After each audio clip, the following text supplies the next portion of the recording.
हाय, मैं हूं सावित्री और आप देख रहे हैं सावित्री सत्य यूट्यूब चैनल। मैं पुनः एक नई वीडियो के साथ आई हूं। इसमें आधुनिक भारतीय इतिहास का एक टॉपिक यूरोपीय कंपनियों के आगमन के बारे में पढ़ेंगे। चलिए जानते हैं कि कौन कौन से कंपनी कब कब आया है। वास्को डी गामा गुजराती पथ प्रदर्शक अहमद इब्न मजीद की सहायता से भारत के पश्चिमी तट पर स्थित बंदरगाह कालीकट पर 20 मई 1498 को पहुंचा। उसने यहां पहुंचकर भारत के नए समुद्री मार्ग की खोज की। तो आपसे क्वेश्चन पूछा जाएगा कि वास्को डी गामा जो किसकी सहायता से भारत के पश्चिमी तट पर स्थित बंदरगाह कालीकट पर पहुंचा था? तो अहमद इब्न मजीद की सहायता से। किस बंदरगाह पे पहुंचा था? तो कालीकट के बंदरगाह पे। कब पहुंचा था? तो 20 मई 1498 को। इस प्रकार से क्वेश्चन बन सकता है। आगे है, उसने यहाँ पहुंचकर भारत के नए समुद्री मार्ग की खोज की। कालीकट के तत्कालीन शासक जमोरिन ने वास्को डी गामा का स्वागत किया। इससे भी एक क्वेश्चन बनता है कि कालीकट पर वास्को डी गामा का कौन सा शासक ने स्वागत किया था? तो जमोरिन नामक शासक ने उसका स्वागत किया है। वास्को डी गामा के भारत आगमन से पुर्तगालियों एवं भारत के मध्य व्यापार के क्षेत्र में एक नए युग का शुभारंभ हुआ। वास्को डी गामा ने काली मिर्च के व्यापार से 60 गुना अधिक मुनाफा कमाया, जिससे अन्य पुर्तगाली व्यापारियों को भी प्रोत्साहन मिला। 1505 ईस्वी में फ्रांसिस्को द अल्मीडा भारत में प्रथम पुर्तगाली वायसराय एवं गवर्नर बनकर आया था। तो आपसे प्रश्न किया जाएगा कि भारत में प्रथम पुर्तगाली वायसराय एवं गवर्नर बनकर कौन आया था? तो फ्रांसिस्को द अल्मीडा। आगे है, व्यापारिक हितों के परिप्रेक्ष्य में हिंद महासागर में प्रभुत्व स्थापित करने के लिए अल्मीडा ने ब्लू वाटर पॉलिसी अर्थात नीला जल की नीति का प्रतिपादन किया। अल्मीडा के बाद अल्फांसो द अल्बुकर्क 1509 ईस्वी में गवर्नर बनकर आया था। इसके पहले फ्रांसिस्को द अल्मीडा वो 1505 में गवर्नर बना था। उसके बाद 1509 ईस्वी में अल्फांसो द अल्बुकर्क गवर्नर बनकर आया। ये सब याद रखना है, आगे इससे संबंधित प्रश्न को लेकर आऊँगी। उसने 1510 ईस्वी में बीजापुर के शासक यूसुफ आदिल शाह से गोवा छीनकर अपने अधिकार में कर लिया। तो यहाँ पर भी प्रश्न बनता है कि बीजापुर के शासक यूसुफ आदिल शाह से गोवा छीनकर अपने अधिकार में अल्फांसो द अल्बुकर्क ने कब लिया था? तो 1510 ईस्वी में। आगे है, इसे भारत में पुर्तगीज शक्ति का वास्तविक संस्थापक माना जाता है। फिर से एक प्रश्न बनता है कि भारत में पुर्तगीज शक्ति का वास्तविक संस्थापक किसे माना जाता है? तो इसका आंसर होगा कि अल्फांसो द अल्बुकर्क को माना जाता है। आगे है, अल्बुकर्क ने 1511 ईस्वी में दक्षिण पूर्वी एशिया की महत्वपूर्ण मंडी मलक्का एवं 1505 ईस्वी में फारस की खाड़ी के मुहाने पर स्थित हरमुज पर अधिकार कर लिया। अल्बुकर्क के बाद प्रमुख गवर्नर में से एक नीनो डी कुन्हा था। यह 1529 से 1538 तक गवर्नर रहा। आपको पहले बताया कि 1505 में कौन गवर्नर बना? Francisco de Almeida. फिर 1509 में अब अल्फांसो द अल्बुकर्क। फिर 1529 से 38 तक कौन रहा? तो नीनो डी कुन्हा। इस प्रकार से आपको क्रम वाइज याद रखना है। पुर्तगाली यात्री वास्को डी गामा ने भारत के मार्ग की स्पेन यात्री कोलंबस ने अमेरिका की, ब्रिटेन के कैप्टन कुक ने ऑस्ट्रेलिया की तथा हॉलैंड के तस्मान ने वान डीमन्स लैंड जो वर्तमान में तस्मानिया तथा न्यूजीलैंड की खोज की। आपसे क्वेश्चन पूछा जाएगा कि वास्को डी गामा ने किसका खोज किया? तो भारत का। स्पेनी यात्री कोलंबस ने अमेरिका का, ब्रिटेन के कैप्टन कुक ने ऑस्ट्रेलिया का, हॉलैंड के तस्मान ने वान डीमन्स लैंड जो वर्तमान में तस्मानिया के नाम से जाना जाता है, न्यूजीलैंड का भी खोज की थी। पुर्तगालियों के भारत में प्रथम यूरोपीय दुर्ग भी का निर्माण अल्फांसो द अल्बुकर्क, इस समय वह गवर्नर नहीं था, द्वारा 1503 ईस्वी में कोचीन में कराया गया। अंजी द्वीप एवं कन्नानोर में पुर्तगाली दुर्गों का निर्माण फ्रांसिस्को द अल्मीडा द्वारा 1505 ईस्वी में कराया गया। मध्यकाल में सर्वप्रथम भारत से व्यापार संबंध स्थापित करने वाले पुर्तगाली थे। भारत की यूरोपीय व्यापारिक कंपनियों के आगमन का क्रम इस प्रकार है। सबसे पहले पुर्तगीज, फिर डच, उसके बाद अंग्रेज, फिर डेन, फिर फ्रांसीसी आए थे। आज का टॉपिक ही यही था कि यूरोपीय व्यापारिक कंपनी का आगमन किस किस प्रकार से भारत में हुआ था। तो पहले कौन आया था? पुर्तगाली, जिसको पुर्तगीज भी बोलते। उसके बाद डच, फिर अंग्रेज आए, फिर डेन, फिर फ्रांसीसी। इस प्रकार आप लोग को क्रम वाइज याद रखना है कि कौन पहले आया, कौन बाद में आया। भारत में पुर्तगाली सबसे पहले 1498 ईस्वी में आए तथा सबसे अंत में वर्ष 1961 में वापस गए। वर्ष 1961 में गोवा का पुर्तगाली गवर्नर जनरल मैनुएल एंटोनियो वसालो ए सिल्वा, इसका पूरा नाम देखिए क्या है, मैनुएल एंटोनियो वसालो ए सिल्वा, ये कौन थे? गोवा के पुर्तगाली गवर्नर जनरल, जिसका शासनकाल 1958 से 1961 ईस्वी तक था। भारत की स्वतंत्रता प्राप्ति के दौरान गोवा का गवर्नर जनरल जोसे फेरेइरा वोस्सा था। आपसे पूछा जाएगा कि गोवा का गवर्नर स्वतंत्रता प्राप्ति के समय कौन था? तो फेरेइरा वोस्सा था। यूरोपीय शक्तियों में सर्वप्रथम पुर्तगाली व्यापारियों ने भारत में सामुद्रिक व्यापारिक केंद्र स्थापित किया गया। इस प्रकार से भी प्रश्न बनता है कि यूरोपीय शक्तियों में सर्वप्रथम व्यापारियों ने भारत में समुद्री व्यापारिक केंद्र कौन स्थापित किया था? तो वह पुर्तगालियों ने व्यापारिक केंद्र सबसे पहले स्थापित किया था। पुर्तगालियों ने 1503 ईस्वी में कोचीन में पहली फैक्ट्री तथा 1505 ईस्वी में कन्नूर में अपनी दूसरी फैक्ट्री स्थापित की। 1534 ईस्वी में पुर्तगालियों ने बंगाल के शासक गियासुद्दीन महमूद शाह से सतगांव और चटगांव में अपनी फैक्ट्रियां स्थापित करने की अनुमति प्राप्त कर ली। पुर्तगालियों द्वारा हुगली को बंगाल की खाड़ी में समुद्री लूटपाट के लिए अड्डे के रूप में इस्तेमाल किया जाता था। 1632 ईस्वी में मुगल बादशाह शाहजहां ने हुगली में पुर्तगाली बस्तियों को पूरी तरह नष्ट कर दिया और 1000 से अधिक पुर्तगाली निवासी को बंदी बना लिया गया। कासिम बाजार की फैक्ट्री के प्रमुख जॉब चौरनॉक ने अंग्रेजों के व्यापार केंद्र के लिए हुगली के स्थान पर सुतानूती अथवा सुतनौती, जो कलकत्ता का स्थल को चुना। कोचीन 1814 ईस्वी में ब्रिटिश उपनिवेश के तहत शामिल हुआ। 1599 ईस्वी में इंग्लैंड में एक मर्चेंट एंड वेटर्स के तहत शामिल हुआ। 1599 ईस्वी में इंग्लैंड में एक merchant and waiters of merchant of London, इस जगह मैं फिर से बोल देती हूँ कि 1599 ईस्वी में इंग्लैंड में एक मर्चेंट एंड वेटर्स नामक दल ने अंग्रेजी ईस्ट इंडिया कंपनी अथवा the governor and company of merchant of London trading into the east Indies की स्थापना की।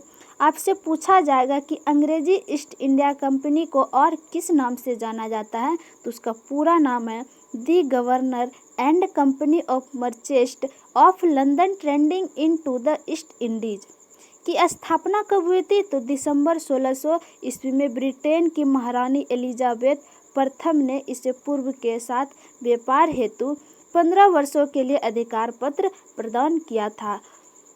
तो इस कंपनी का स्थापना किसने किया था? तो महारानी एलिजाबेथ ने इसका अधिकार पत्र दिया था। कितनों वर्षों के लिए? 15 वर्ष के लिए। कब स्थापित किया था? तो दिसंबर 1600 ईस्वी को। इस दौरान भारत का बादशाह अकबर, जिसका शासनकाल 1556 से 1605 ईस्वी तक था, लिवेंट कंपनी को 1593 ईस्वी में स्थल मार्ग से भारत में व्यापार करने का अधिकार पत्र प्राप्त हुआ। तो इससे क्वेश्चन बनता है कि लिवेंट कंपनी को स्थल मार्ग से भारत में व्यापार करने का अधिकार कब प्राप्त हुआ? तो 1593 ईस्वी में, इसको याद रखना है। आगे है, जहांगीर के शासनकाल में इंग्लिश ईस्ट इंडिया कंपनी ने सर्वप्रथम 1611 ईस्वी में मुसलीपट्टनम या मछलीपट्टनम में एक अस्थायी कारखाना स्थापित किया।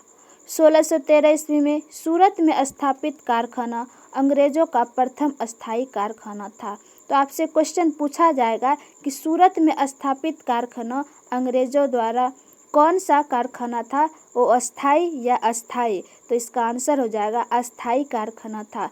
कब स्थापित किया गया था? 1613 में। कहाँ स्थापित किया गया था? तो सूरत में। आगे है, सूरत में डचों द्वारा फैक्ट्री 1616 ईस्वी में, जबकि फ्रांसिस्को द्वारा 1668 में स्थापित की गई थी। तो सूरत में डच ने भी अपनी फैक्ट्री स्थापित की थी। तो कब की थी? 1616 में, और फ्रांसिस्को द्वारा 1668 में। आगे है, थॉमस वेस्ट नामक अंग्रेज अधिकारी ने पुर्तगालियों को स्वावलंबी के स्थान पर हराया। 1661 ईस्वी में इंग्लैंड के सम्राट चार्ल्स द्वितीय का विवाह पुर्तगाल की राजकुमारी कैथरीन से होने पर चार्ल्स को बम्बई उपहार के रूप में प्राप्त हुआ, जिसे उन्होंने 1668 ईस्वी में 10 पाउंड वार्षिक किराए पर ब्रिटिश ईस्ट इंडिया कंपनी को दे दिया था। बम्बई के अंग्रेज गवर्नर जॉन चाइल्ड ने 1688 ईस्वी में बम्बई और पश्चिमी समुद्र तट के मुगल बंदरगाहों का घेरा डाला तथा मक्का जाने वाले हज यात्रियों को बंदी बनाने का प्रयास किया। फलस्वरूप उसे औरंगजेब ने भारत से निष्कासित करने का आदेश दिया। कर्नाटक का प्रथम युद्ध 1746 से 48 के अस्टिया के उत्तराधिकार युद्ध जो 1740 ईस्वी में आरंभ हुआ। तो आपसे पूछा जाएगा कर्नाटक का प्रथम युद्ध कब से कब तक चला था? तो 1746 से 1748 तक। गृह सरकारों की आज्ञा के विरुद्ध ही दोनों दलों अंग्रेज एवं फ्रांसीसियों में 1746 ईस्वी में युद्ध प्रारंभ हो गया। अंग्रेज कैप्टन वर्नेट के नेतृत्व में अंग्रेजी सेना द्वारा कुछ फ्रांसीसी जहाज़ों पर अधिकार कर लेना युद्ध का तत्कालीन कारण था। प्रथम कर्नाटक युद्ध के समय ही कर्नाटक के नवाब अनवरुद्दीन ने महफूज खां के नेतृत्व में 10,000 की भारतीय सेना को फ्रांसीसियों पर आक्रमण करने के लिए भेजा। कैप्टन पैराडाइज के नेतृत्व में फ्रांसीसी सेना ने अडयार नदी पर स्थित सेठ थॉमे नामक स्थान पर नवाब की सेना को पराजित किया। यूरोप में युद्ध बंद होते ही कर्नाटक का प्रथम युद्ध समाप्त हो गया। तो कर्नाटक का युद्ध कब हुआ था? तो बताए थे 1746 से 1748 तक चला था। एक्सला-शाम्पेल की संधि से ऑस्ट्रिया के उत्तराधिकार का युद्ध समाप्त हुआ। तो आपसे पूछा भी जाएगा कि कर्नाटक का युद्ध किस संधि से समाप्त हुआ था? तो एक्सला-शाम्पेल की संधि से समाप्त हुआ था। आगे जब मैं क्वेश्चन कराऊंगी तो उसमें इस प्रकार के क्वेश्चन जरूर आएंगे। ऑस्ट्रिया के उत्तराधिकार का युद्ध समाप्त हो गया। मद्रास अंग्रेज को पुनः प्राप्त हो गया। डुम्पले ने पहली बार वे हथकंडे प्रयोग किए जो भारत को जीतने के लिए अंग्रेजों के मार्गदर्शन बने। यह डुम्पले ही था जिसने पहली बार यूरोपीय सेना को भारतीय राजदरबारों में भारतीय व्यय पर नियुक्त करवाया तथा जिसने पहली बार यूरोपीय हितों के लिए भारतीय राजनीति में हस्तक्षेप किया तथा भारत में यूरोपीय साम्राज्य की नींव रखी। लुई 14वें के मंत्री काल्वर्ट द्वारा 1664 ईस्वी में फ्रेंच ईस्ट इंडिया कंपनी की स्थापना हुई। तो फ्रेंच ईस्ट इंडिया कंपनी का स्थापना कब हुई? 1664 में। कौन किया था? तो लुई 14वें के मंत्री काल्वर्ट द्वारा। काल्वर्ट ने किस कंपनी का स्थापना किया था? तो फ्रेंच ईस्ट इंडिया कंपनी का। कब किया था? 1664 में। जिसे कंपनी देश इंडेस ओरिएंटलेस कहा जाता है। आपसे पूछा जाएगा कि फ्रेंच ईस्ट इंडिया कंपनी को और किस नाम से जाना जाता है, तो कंपनी देश इंडेस ओरिएंटलेस कहा जाता है। आगे है फ्रांसीसी कंपनी का निर्माण राज्य द्वारा हुआ और राज्य ही उसका सारा खर्च देता था। 1667 ईस्वी में फ्रांसीसी कैरो के नेतृत्व में एक अभियान दल भारत के लिए रवाना हुआ, जिसने 1668 ईस्वी में सूरत में अपने पहले व्यापारिक केंद्र की स्थापना की। मैकारा गोलकुंडा के सुल्तान से एक अधिकार पत्र प्राप्त हुआ। 1669 ईस्वी में मुसलीपट्टनम में दूसरी फ्रांसीसी कोठी स्थापित की। डचों ने अपनी प्रथम फैक्ट्री का स्थापना मुसलीपट्टनम में की थी। डचों की बंगाल में पहली कंपनी पिपली में 1627 ईस्वी में स्थापित हुई थी। तो डचों की बंगाल में पहली कंपनी पिपली में जो स्थापित हुई थी, कब हुई थी? 1627 ईस्वी में।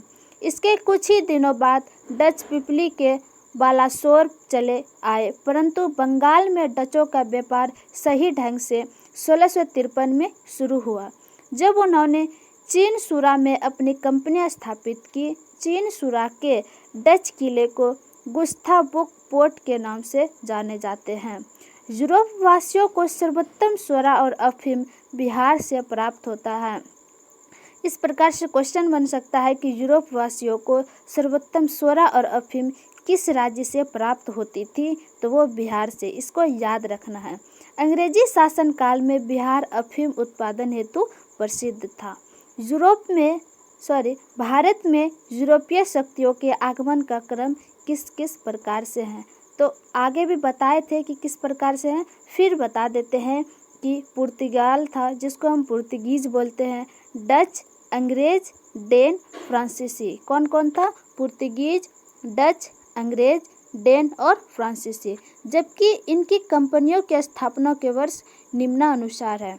अब आपको बताओ कि कंपनी का स्थापना कब कब हुआ था। ये तो पहले भी मैं बताई, फिर से एक कॉलम के रूप में बता देती हूँ जो ज़्यादा याद रहे। पहला नंबर है एस्तादे द इंडिया, जिसको पुर्तगीज कंपनी कहते हैं। इसका स्थापना 1498 ईस्वी में हुआ है। दूसरा है बेरिंग दे ओस्ट इंडीसे कंपनी, जिसको डच ईस्ट इंडिया कंपनी कहते हैं। इसकी स्थापना 1602 ईस्वी में हुई।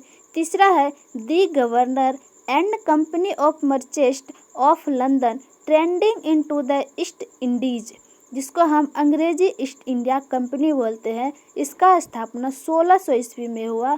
चौथा है डेन ईस्ट इंडिया कंपनी, जिसका स्थापना 1616 ईस्वी में हुआ। और पांचवा है कंपनी देश इंडेस ओरिएंटल, जिसका स्थापना 1664 ईस्वी में हुआ है। चलिए इससे संबंधित प्रश्न को देख लेते हैं। पहला नंबर प्रश्न है वास्को डी गामा कालीकट पर किस वर्ष में आया? तब इसका आंसर हो जाएगा 1498 ईस्वी। इसका आंसर क्या हो जाएगा?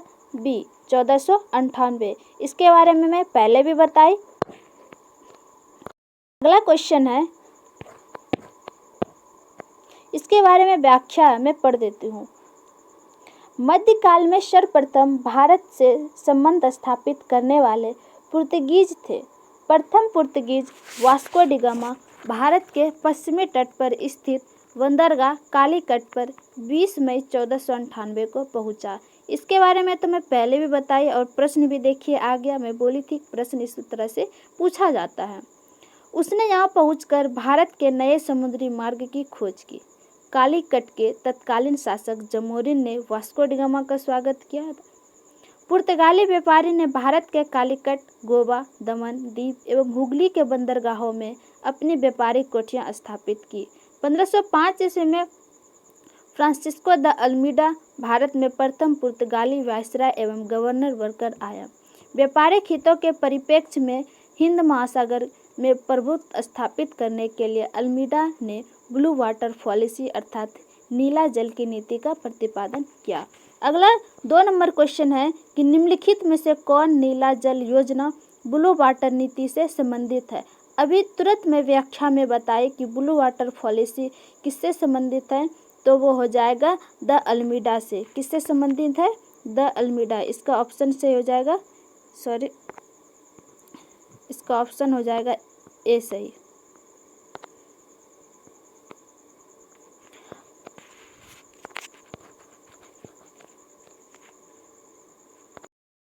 अगला तीसरा नंबर क्वेश्चन है, मध्यकाल में सर्वप्रथम भारत से व्यापार संबंध स्थापित करने वाले थे, तो इसका ऑप्शन है पहला डच, दूसरा अंग्रेज, तीसरा फ्रांसीसी और चौथा है पुर्तगाली। तो इसका आंसर सही आंसर हो जाएगा डी, पुर्तगाली।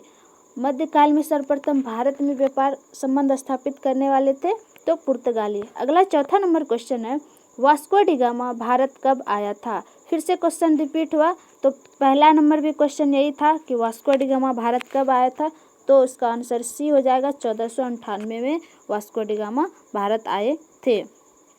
अगला क्वेश्चन है, पुर्तगाली उपनिवेश का प्रथम वायसराय भारत में कौन था? क्वेश्चन है, पुर्तगाली उपनिवेश का प्रथम वायसराय भारत में कौन था? तो इसका आंसर हो जाएगा अल्मीडा। कौन था? अल्मीडा। ऑप्शन नंबर सी इसका सही आंसर हो जाएगा।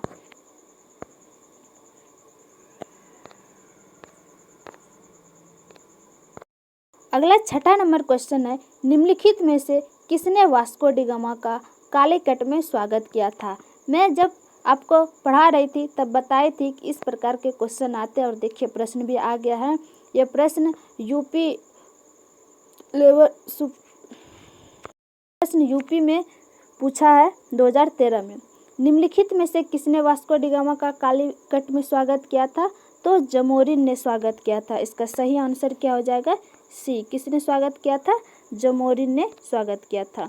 अगला क्वेश्चन है, वो सूची की तरह इसका दिया है कि कौन कब आए थे। यात्री दिया है, समुद्री यात्री और देश। तो देखिए मिलाते हैं इसका कौन सही है यात्री। तो पहला नंबर है वास्को डी गामा। ये कहाँ के यात्री थे? पुर्तगाली यात्री थे। वास्को डी गामा कहाँ के थे? पुर्तगाली थे। उसके बाद है क्रिस्टोफर कोलंबस। ये कहाँ के यात्री थे? स्पेन के यात्री थे। सी नंबर है कैप्टन कुक। ये कहाँ के थे? तो कैप्टन कुक ग्रेट ब्रिटेन के थे। और चौथा नंबर है तस्मान। ये कहाँ के थे? तस्मान ये हॉलैंड के थे। तो इसका सही आंसर हो जाएगा बी। इसका सही आंसर क्या हो जाएगा? बी। इसका व्याख्या पढ़ देती हूँ। व्याख्या है, पुर्तगाली यात्री वास्को डी गामा ने भारत के मार्ग किए। स्पेन यात्री कोलंबस ने। 7 नंबर क्वेश्चन का व्याख्या था, पुर्तगाली यात्री वास्को डी गामा ने भारत के मार्ग की। स्पेन यात्री कोलंबस ने अमेरिका की। ब्रिटेन के कैप्टन कुक ने ऑस्ट्रेलिया की तथा हॉलैंड के तस्मान ने वॉन डिवेंस लैंड, जो वर्तमान में तस्मानिया अर्थात न्यूजीलैंड की खोज की थी। तो इससे भी प्रश्न बनता है कि वास्को डी गामा ने किसका खोज किया? भारत का। कोलंबस ने अमेरिका का। ब्रिटेन के कैप्टन कुक ने ऑस्ट्रेलिया का तथा हॉलैंड के तस्मान ने वॉन डिवेंस लैंड का। अगला 8 नंबर क्वेश्चन है, भारत में पुर्तगाली शक्ति का वास्तविक संस्थापक कौन था? तो इसका सही आंसर हो जाएगा अल्बुकर्क। भारत में पुर्तगाली शक्ति का वास्तविक संस्थापक कौन था? अल्बुकर्क। बी नंबर ऑप्शन सही हो जाएगा। इसका व्याख्या है, भारत में पुर्तगाली शक्ति का वास्तविक संस्थापक अल्बुकर्क 1509 से 1500 ईस्वी तक इसके शासन में एक प्रादेशिक शक्ति के रूप में पुर्तगाली राज्य की स्थापना की। फरवरी 1510 में बीजापुर के आदिल शाह से सुल्तान से गोवा का जीतना अल्बुकर्क की पहली महत्वपूर्ण उपलब्धियां थी।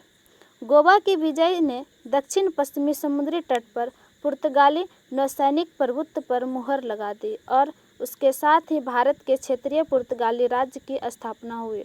अल्बुकर्क ने भारत में पुर्तगालियों की संख्या में वृद्धि करने एवं उनकी अस्थायी बस्तियां बसाने के उद्देश्य से पुर्तगालियों को भारतीय महिलाओं के साथ विवाह करने के लिए प्रोत्साहित किया। अगला 9 नंबर क्वेश्चन है, भारत में यूरोपीय शक्तियों के प्रवेश के संदर्भ में निम्नलिखित में से कौन सा कथन सही नहीं है? तो 9 नंबर क्वेश्चन का पहला ऑप्शन है, पुर्तगालियों ने 1499 ईस्वी में गोवा पर कब्जा कर लिया, जो ये गलत है। 1499 ईस्वी में नहीं, 1510 ईस्वी में गोवा को कब्जा कर लिया था। तो इसका सही आंसर क्या हो जाएगा? बी।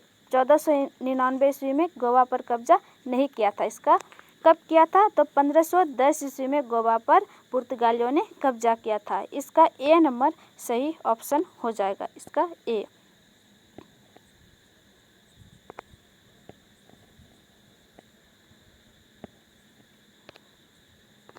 अगला क्वेश्चन है 10 नंबर, पुर्तगालियों ने भारत में निम्नलिखित में से किस स्थान पर प्रथम दुर्ग का निर्माण किया था? तो इसका आंसर हो जाएगा कोचीन। प्रथम दुर्ग का निर्माण कहाँ पे किया था? कोचीन में किया था। इसका व्याख्या है, पुर्तगालियों के भारत में प्रथम दुर्ग, भारत में प्रथम यूरोपीय दुर्ग भी का निर्माण अल्फांसो द अल्बुकर्क इस समय पर गवर्नर नहीं था द्वारा 1503 ईस्वी में कोचीन में कराया गया था। 11 नंबर क्वेश्चन है, किन यूरोपियों ने भारत में प्रथम सामुद्रिक व्यापारिक केंद्र स्थापित की थी? तो इसके बारे में बताए थे कि सबसे पहले कौन आया था? वास्को डी गामा आया था। और वास्को डी गामा कैसे यात्री थे? कहाँ के यात्री थे? तो पुर्तगाली यात्री थे। और कब आए थे वो? 1498 ईस्वी में आया था। तो इसका सही आंसर हो जाएगा सी। वो कौन है? पुर्तगाली यात्री सबसे पहली बार आए थे। इसका व्याख्या है,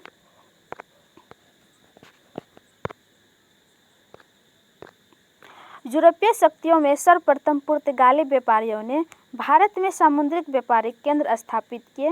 भारत में प्रथम पुर्तगाली वायसराय फ्रांसिस्को द अल्मीडा ने 1509 ईस्वी में द्वीप पर अधिकार कर लिया। द्वीप पर अधिकार के साथ ही पुर्तगाली हिंद महासागर में सबसे अधिक शक्तिशाली हो गई। पुर्तगालियों ने हिंद महासागर से होने वाले व्यापार पर एकाधिपत्य स्थापित किया तथा यहाँ से गुजरने वाले अन्य जहाज़ों से कर की वसूली की। अगला 12 नंबर क्वेश्चन है कि बंगाल की निम्नलिखित फैक्ट्रियों में से एक जो पुर्तगालियों द्वारा स्थापित की गई थी वह थी। कहाँ पे पुर्तगालियों द्वारा बंगाल में स्थापित की गई थी? तो हुगली में स्थापित की गई थी। इसका करेक्ट आंसर हो जाएगा सी। अगला क्वेश्चन देखते हैं,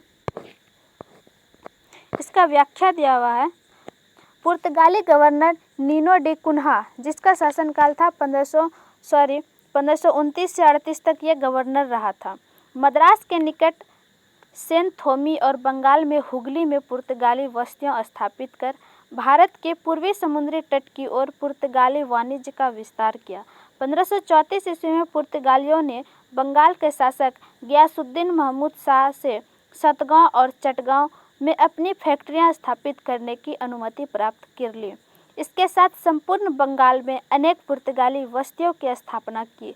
चटगांव, जिसे पुर्तगाली महान बंदरगाह के रूप में अभिव्यक्त करते हैं, उनके द्वारा प्रयुक्त किया जा रहा, किंतु 16वीं शताब्दी में सतगांव का पतन हो गया और इसके स्थान हुगली ने ले लिया। चिनसुरा में डचों ने गुस्तावबुस किले का निर्माण कराया था। श्री रामपुर डेनिश के प्रमुख केंद्र था। अगला 13 नंबर क्वेश्चन है कि पौंडुचेरी, जिसको पुदुचेरी के संदर्भ में, जिसको पुदुचेरी भी बोला जाता है, पुदुचेरी के संदर्भ में निम्नलिखित कथनों पर विचार कीजिए। पहले कथन दिया हुआ है, फिर उसके बाद कूट के रूप में ऑप्शन दिया है। पहला है कथन, पुडुचेरी पर कब्जा करने वाले पहले यूरोपीय शक्ति पुर्तगाली थे। दूसरा है, पुडुचेरी पर कब्जा करने वाले दूसरे यूरोपीय शक्ति फ्रांसीसी थे। और तीसरा है, अंग्रेजों ने कभी पुडुचेरी पर कब्जा नहीं किया। तो इसका सही आंसर हो जाएगा ऑप्शन नंबर ए। केवल एक ही इसका सही है।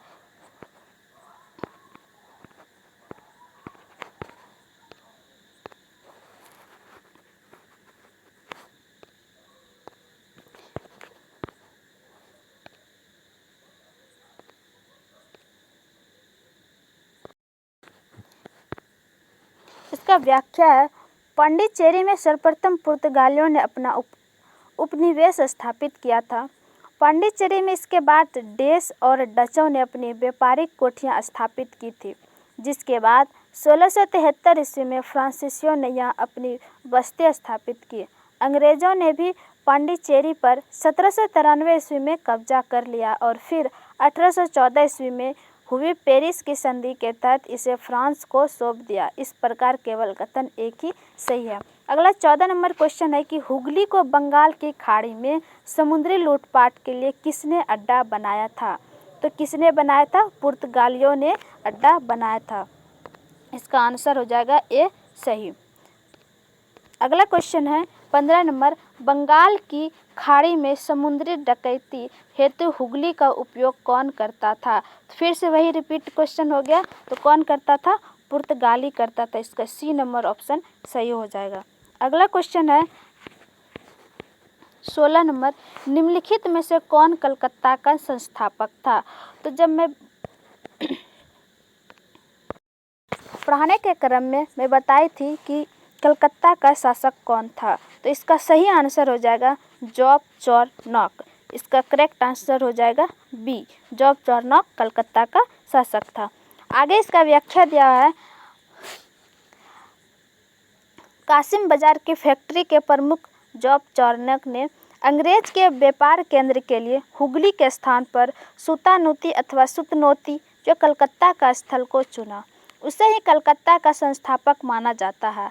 हालांकि मई 2003 में दिए गए अपने निर्णय में कलकत्ता उच्च न्यायालय की एक खंडपीठ ने जॉब चार्नॉक को कलकत्ता के संस्थापक न मानते हुए कहा है कि कलकत्ता कालिकता जॉब चार्नॉक के आगमन से पूर्व अस्तित्व में था तथा इस आधार पर कलकत्ता का स्थापना 24 अगस्त 1690 दिवस भी नहीं माना जाता है।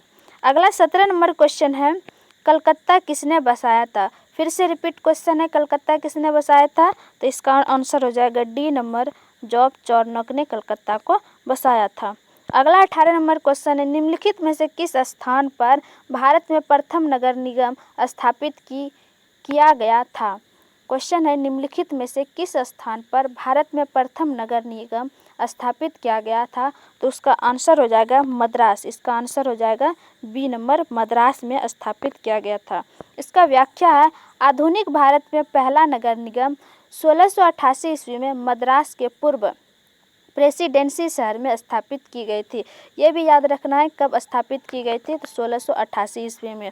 अगला 19 नंबर क्वेश्चन है, भारत के साथ व्यापार के लिए सर्वप्रथम संयुक्त पूंजी कंपनी किन लोगों ने आरंभ की? तो इसका आंसर हो जाएगा डच ने की थी। इसका बी नंबर ऑप्शन सही होगा। इसका व्याख्या है, भारत के साथ व्यापार के लिए सर्वप्रथम संयुक्त पूंजी कंपनी 1599 ईस्वी में लंदन में स्थापित अंग्रेजी ईस्ट इंडिया कंपनी, जिसको हम the governor and company of merchants of London trading into the east Indies के नाम से भी जाना जाता है। इसके बाद 1602 ईस्वी में डच संसद द्वारा स्थापित प्रस्ताव से एक संयुक्त डच ईस्ट इंडिया कंपनी की स्थापना हुई, जिससे विकल्प में ब्रिटेन न होने के कारण विकल्प बी सही उत्तर होगा। अगला 20 नंबर क्वेश्चन है, निम्नलिखित कथनों में से कौन सा एक सही है? कथन दिया है और उसमें बताना है कौन सही है। ए नंबर कथन है, आधुनिक कोची भारत की स्वतंत्रता तक डच उपनिवेश था। दूसरा नंबर ऑप्शन है, डचों ने पुर्तगालियों को पराजित किया और आधुनिक कोचीन में उन्होंने पोर्ट विलियम का निर्माण किया। तीसरा नंबर इसका ऑप्शन है, आधुनिक कोचीन पहले डच उपनिवेश था जिस पर शब्द में पुर्तगालियों का अधिकार हुआ। उसके बाद चौथा ऑप्शन है, आधुनिक कोची कभी भी ब्रिटिश उपनिवेश का भाग नहीं हुआ। इसका सही आंसर हो जाएगा ऑप्शन नंबर बी। इसका सही आंसर हो जाएगा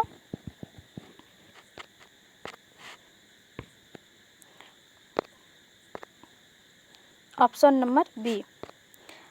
आगे क्वेश्चन है 21 नंबर,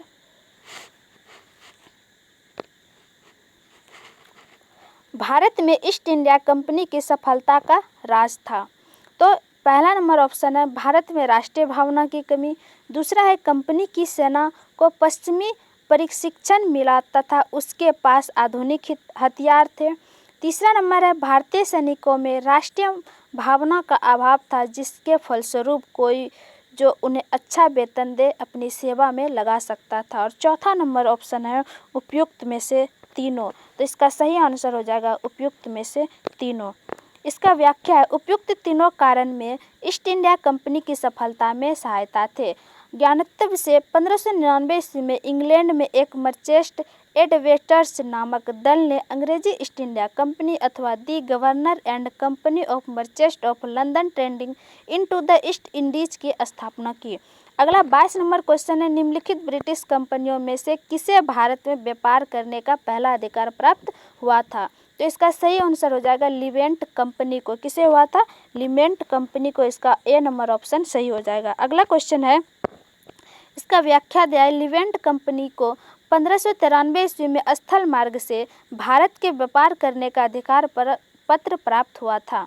31 दिसंबर 1600 ईस्वी को महारानी एलिजाबेथ प्रथम ने the governor and company of merchants of London trading into the east Indies को समुद्री मार्ग से ईस्ट इंडीज के साथ व्यापार करने का पहला अधिकार पत्र प्रदान किया। 1702 ईस्वी में इसे न्यू कंपनी तथा महारानी एनी के साथ मिलकर एक त्रिपक्षीय इकरारनामा किया, जिसके तहत पुरानी कंपनी 7 साल के भीतर खुद को बंद कर देगी तथा 1709 ईस्वी में दोनों कंपनियों ने मिलकर नया नाम United Company of merchants of England trading to the East Indies के रूप में अपने व्यापार को बढ़ाएगी। यह कंपनी सामान्यतः ईस्ट इंडिया कंपनी के नाम से प्रसिद्ध होगी। अगला 23 नंबर क्वेश्चन है, लंदन में ब्रिटिश ईस्ट इंडिया कंपनी के गठन के समय भारत का निम्नलिखित में से कौन बादशाह था? तो इसका सही ऑप्शन हो जाएगा अकबर। इसका ए नंबर करेक्ट आंसर हो जाएगा। इसका व्याख्या दिया है, सितंबर 1599 ईस्वी में लंदन में कुछ व्यापारियों ने लॉर्ड मेयर की अध्यक्षता में एक सभा का आयोजन किया। इसमें पूर्वी द्वीप समूह के साथ व्यापार करने की योजनाएं तैयार की गई। इन व्यापारियों ने पूर्व के देशों के साथ व्यापार करने के आशय में 1599 ईस्वी में एक कंपनी का गठन किया। इसका नाम governor and company of merchants of London trading into the east Indies रखा गया। इस दौरान भारत का बादशाह अकबर, जिसका शासनकाल 1556 से 1605 ईस्वी तक रहा है। अगला 24 नंबर क्वेश्चन है, किस मुगल सम्राट के काल में इंग्लिश ईस्ट इंडिया कंपनी ने भारत में सर्वप्रथम कारखाना स्थापित किए थे? तो इसका आंसर सही हो जाएगा जहांगीर। बी नंबर ऑप्शन सही होगा। इसका व्याख्या दिया हुआ है, जहांगीर के शासनकाल में इंग्लिश ईस्ट इंडिया कंपनी ने सर्वप्रथम 1611 ईस्वी में मछलीपट्टनम या मछलीपट्टनम में एक अस्थायी कारखाना स्थापित किया था। 1613 ईस्वी में सूरत में स्थापित कारखाना अंग्रेजों का प्रथम अस्थायी कारखाना था। अगला 25 नंबर क्वेश्चन है कि भारत में 1613 ईस्वी में अंग्रेजों ने अपनी पहली फैक्ट्री कहाँ स्थापित की थी? तो ये हो जाएगा सूरत में स्थापित की थी। इसका व्याख्या है कि कैप्टन विलियम हॉकिंस सूरत से मुगल दरबार 1608 ईस्वी में पहुंचा, किंतु सूरत में फैक्ट्री की स्थापना की अनुमति पाने में सफल नहीं हो सका। 1611 ईस्वी में पुर्तगालियों के विरोध के बावजूद कैप्टन मिल्टन सूरत के समीप स्वावलंबी पहुंचा और मुगल गवर्नर से वहां व्यापार करने की अनुमति प्राप्त करने में सफल हो गया। कैप्टन थॉमस वेस्ट द्वारा सूरत के बंदरगाह की विजय के पुर्तगाली एकाधिकार का नियंत्रणता को भंग किया तथा तदोपरांत अंग्रेजों ने सूरत में 1613 ईस्वी में अस्थायी रूप से एक फैक्ट्री स्थापित की।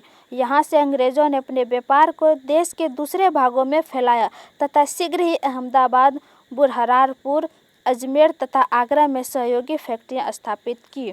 अगला 26 नंबर क्वेश्चन है,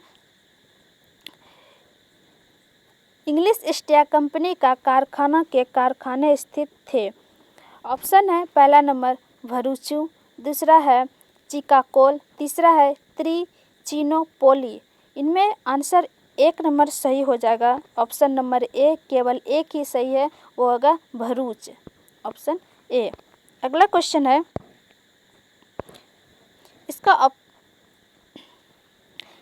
इसका व्याख्या दिया है, 17वीं शताब्दी के पहले चतुर्थांश 1625 ईस्वी तक ईस्ट इंडिया कंपनी ने सूरत, भरूच, बुरहानपुर, अहमदाबाद और आगरा में अपने कारखाने स्थापित किए हैं। 27 नंबर क्वेश्चन है कि ईस्ट इंडिया कंपनी की प्रथम फैक्ट्री स्थापित की गई थी, तो कहाँ पे की गई थी? सूरत में। इसका ऑप्शन डी नंबर सही होगी। ये रिपीट क्वेश्चन है।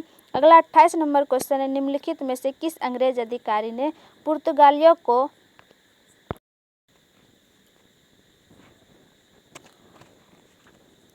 29 नंबर क्वेश्चन है, निम्नलिखित यूरोपीय व्यापारिक कंपनियों में से किसने सूरत में सर्वप्रथम अपना कारखाना स्थापित किया था? तो इसका आंसर हो जाएगा बी नंबर, ऑप्शन बी, अंग्रेजों ने। बीच में 28 नंबर छूट गया था। 28 नंबर क्वेश्चन है कि निम्नलिखित में से किस अंग्रेज अधिकारी ने पुर्तगालियों को स्वावलंबी के स्थान पर हराया था? तो इसका सही हो जाएगा आंसर बी नंबर, वो होगा थॉमस वेस्ट ने हराया था, थॉमस वेस्ट ने। अगला क्वेश्चन है 30 नंबर, वर्ष 1613 ईस्वी में अंग्रेज ईस्ट इंडिया कंपनी को कहाँ एक कारखाना व्यापार स्थल स्थापित करने की अनुमति मिली थी? तो इसका आंसर हो जाएगा सूरत, जो डी नंबर ऑप्शन में है। अगला क्वेश्चन है 31 नंबर, ईस्ट इंडिया कंपनी के प्रारंभिक दौर में वेस्टर्न प्रेसिडेंसी कहाँ थी? तो इसका सही आंसर हो जाएगा सूरत में। इसका व्याख्या दिया, ईस्ट इंडिया कंपनी ने आरंभ में सूरत को प्रेसिडेंसी बनाया था, बाद में यह बॉम्बे स्थानांतरित कर दी गई। अगला क्वेश्चन 32 नंबर है, ब्रिटिश ईस्ट इंडिया कंपनी ने बम्बई किससे लिया था? तो इसका सही आंसर हो जाएगा पुर्तगालियों से लिया था। किससे लिया था? पुर्तगालियों से लिया था। इसका व्याख्या है, ब्रिटिश ईस्ट इंडिया कंपनी ने बम्बई पुर्तगालियों से लिया था। 1661 ईस्वी में इंग्लैंड के सम्राट चार्ल्स द्वितीय का विवाह पुर्तगाली की राजकुमारी कैथरीन से होने पर चार्ल्स को पुर्तगालियों द्वारा बम्बई उपहार स्वरूप प्रदान किया गया था, जिसे उन्होंने 10 पाउंड वार्षिक किराए पर 1668 ईस्वी में ब्रिटिश ईस्ट इंडिया कंपनी को दे दिया था। अगला 33 नंबर क्वेश्चन है, निम्नलिखित में से किस वर्ष प्रयागराज के किले पर अंग्रेजों का अधिकार स्थापित हुआ? तो इसका आंसर हो जाएगा 1797 ईस्वी में। इसका व्याख्या है, जिसका आंसर हो जाएगा ऑप्शन डी ऑप्शन। इसका व्याख्या हम अवध के नवाब सादत अली ने 1797 ईस्वी में प्रयागराज, जिसको इलाहाबाद भी कहा जाता है, का किला अंग्रेजों को सौंप दिया था। कब सौंपा था? 1797 ईस्वी में। 34 नंबर क्वेश्चन है कि ईस्ट इंडिया कंपनी के किस अंग्रेज गवर्नर और औरंगजेब द्वारा भारत से निष्कासित किया गया था? तो इसका सही आंसर हो जाएगा sir John Child. B number option इसका सही हो जाएगा, सर जॉन चाइल्ड। इसका व्याख्या है, बम्बई के अंग्रेज गवर्नर जॉन चाइल्ड ने 1688 ईस्वी में बम्बई और पश्चिमी समुद्र तट के मुगल बादशाहों का घेरा डाला तथा मक्का जाने वाले हज यात्रियों को बंदी बनाने का प्रयास किया। फलस्वरूप उसे औरंगजेब ने भारत से निष्कासित करने का आदेश दिया। मुगल शासक औरंगजेब के सामने उसे विवश होना पड़ा और अंततः उसे माफ़ी मांगनी पड़ी। आज के लिए इतना ही, मिलते हैं नेक्स्ट वीडियो में।